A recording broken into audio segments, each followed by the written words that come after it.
guys, this is Jenna with Hill Valley Farm, and today we did an udder shave on Irma. She is exactly 1 week out from her due date. She is due August 14th, and today is August 7th. So today we thought it would be a good time. I always like to, about a week ahead of time, go ahead and do a nice udder shave just in case they go a day before.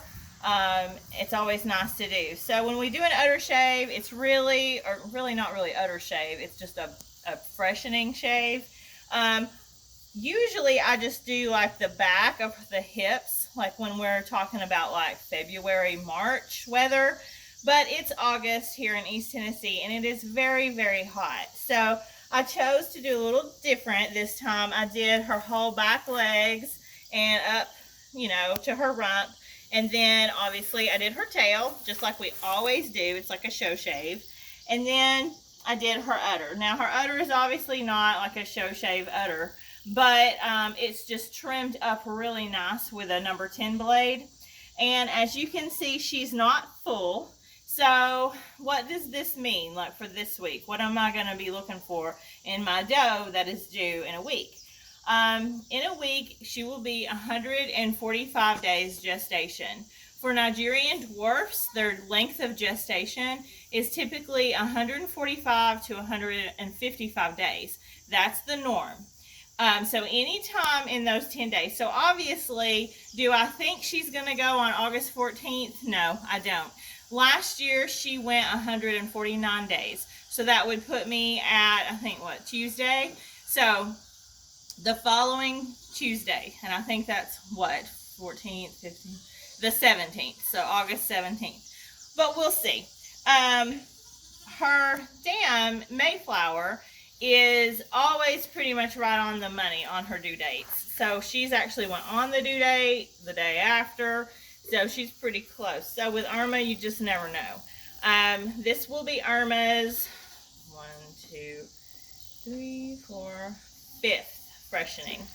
So what am I going to be looking for? My biggest thing this week, and this is what I started doing a week ago, is checking her ligaments. So when we talk about ligaments, you've heard me talk about that before, but I go down the spine into the tail, and then here's her ligaments right here. I feel it where my thumb is and where my pointer finger is, and I feel them right there.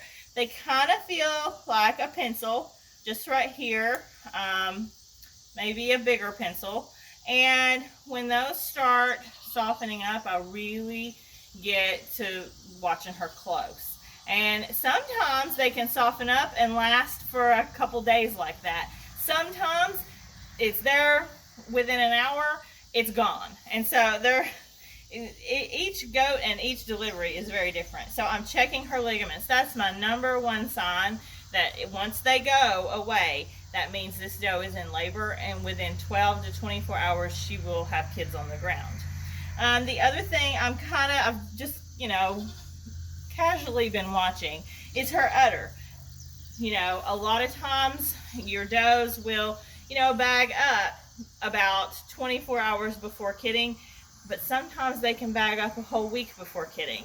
Or they can also just wait and bag up when they're in labor. So the udder is not exactly something that I look at to gauge if she's in labor or if she's close. Really, it's the ligaments. That's my number one thing. Also, how she's acting. Is she eating a whole lot more hay and just standing there all night, like I can look on my cameras and see our Irma's eating all night long? This year, I really noticed our does, when they would eat a whole lot, like pretty much all night long the night before, they would be in labor the next day. It's kind of like their body knows, so they're gearing up for that. But anyway, so that's what we're going to be looking for. You can also see she's quite wide. I think she looks smaller on camera. For some reason, in goats, they go skinnier on camera. But this section of her belly, this is where the babies are. This is her stomach and her rumen. This is where her kids are. So when this side kind of goes down and she has it sunk in a little bit, that means that those kids are getting in position, that they've dropped and they're getting in position to come on out. So I'm going to also be watching for this to sink in. It's sometimes hard to see.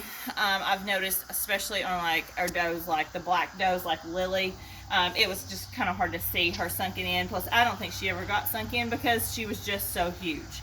But Irma, we'll see. Irma is quite large. On ultrasound, we saw 3, maybe 4. And so we'll see. She's never had more than 2 with us. And I think that's her history before us. And so, as you know, Irma is Corey's Fancy Tea Irma. She was bred to Corey's Fancy Hershey. Hershey threw some triplets out of Mayflower, and I kept one of those triplets. That's Coco, Hill Valley Hershey's Coco. She had a stunning udder this year. It is a really impressive first freshener udder and her teats. And so I wanted to breed my highest producing doe with that buck to see what we get in the way of udders. I do not plan to keep any kids. I don't plan to retain any. She has 3 people in line for reservations as you know, just as of now for does. So I'm hoping that we can produce them some does this year. And so that is it. That's it for Irma. Like I said, she's due August 14th. And so today was her freshening shave. Hey guys, this is Jenna with Hill Valley Farm, and I'm here with Kadini of Hill Valley. Say hi. And we have this humongous egg, and we wanted to show you what might be inside. So we're going to crack it open. Gently open it up and look at what's in it. A double yolk. A double yolk. That was one really long egg. Yeah, I couldn't even fit in a carton. We hope you guys enjoyed this.